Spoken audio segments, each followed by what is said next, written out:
అందరికీ నమస్కారం.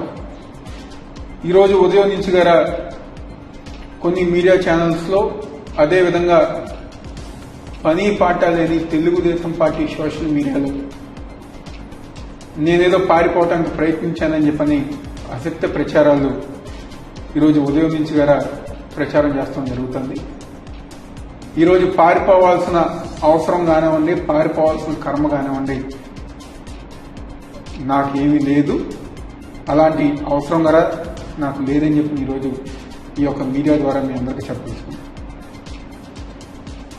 దాదాపుగా 2 నెలల నుంచి గారా విజయవాడలో మా కార్యాలయంలో కానివ్వండి, మా వైఎస్ఆర్ కాంగ్రెస్ పార్టీ ఆఫీస్ కార్యాలయంలో కానివ్వండి,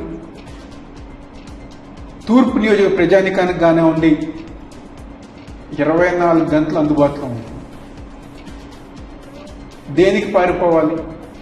నిజంగా కోర్టు వారు కనుక మేము తప్పు చేశానని చెప్పని భావిస్తే కోర్టు వారు ఏ నిర్ణయం తీసుకున్నా లేకపోతే ఏ శిక్ష విధించినా దాన్ని దమ్ముగా స్వీకరించి దాన్ని ఇచ్చేస్తాం.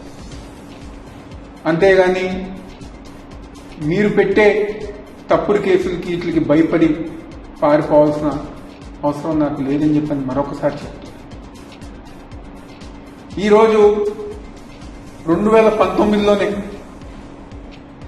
ఈ రాష్ట్ర ప్రజానికానికి తెలుసు, మరీ ముఖ్యంగా ఆ రోజున్న తెలుగుదేశం పార్టీ సోషల్ మీడియా గారు తెలుసు. చంద్రబాబు నాయుడు గారి ఇంటి ముందు డ్రోన్ విషయం కానివ్వండి, గురజాల్లో తెలుగుదేశం పార్టీ కార్యకర్తలను పరామర్శిస్తాం కానివ్వండి, చలో ఆత్మగురు కార్యక్రమం అప్పుడు గారా మిగిలిన తెలుగుదేశం పార్టీ నాయకులకు నేనేం పారిపోలా. ఆ రోజు దమ్ముగా ధైర్యంగా వెళ్ళా, ఫేస్ చేశారు. మా తండ్రి దేవినేని రాజశేఖర నెహ్రూ గారు మాకు జన్మనిస్తంతో పాటు ధైర్యంగా ఉండటం గారు నేర్పించారనే విషయం ఈ పని పాట లేని తెలుగుదేశం పార్టీ సోషల్ మీడియా తెలుసుకోవాలని చెప్పని భావిస్తూ మా నాయకుడు వైఎస్ జగన్మోహన్ రెడ్డి గారు, మా పార్టీ వైఎస్ఆర్ కాంగ్రెస్ పార్టీ మా కార్యకర్తలకి ఏ చిన్న ఇబ్బంది వచ్చినా 24 గంటలు మేము అండగా ఉంటాం, అందుబాటులో ఉంటాం,